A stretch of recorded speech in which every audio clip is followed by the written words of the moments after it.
پس میں ان ستاروں کی قسم کھاتا ہوں جو پیچھے ہٹ جاتے ہیں اور جو سیر کرتے اور غائب ہو جاتے ہیں، اور رات کی قسم جب وہ پھیلنے لگتی ہے، اور صبح کی قسم جب وہ نمودار ہوتی ہے، کہ بے شک یہ قرآن اس فرشتہ عالی مقام کا سنایا ہوا پیغام ہے جو صاحب قوت ہے، مالک عرش کے ہاں اونچے درجے والا ہے، سردار ہے، ساتھ ہی امانت دار ہے۔ اور مکے والو، تمہارے رفیق یعنی ہمارے پیغمبر صلی اللہ علیہ وآلہ وسلم دیوانے نہیں ہیں،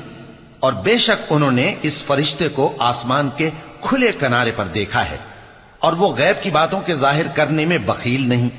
اور یہ کسی شیطان مردود کا کلام نہیں ہے۔ پھر تم لوگ کدھر جا رہے ہو؟ یہ قرآن تو تمام جہانوں کے لیے نصیحت ہے، یعنی اس کے لیے جو تم میں سے سیدھی راہ چلنا چاہے، اور تم لوگ کچھ بھی نہیں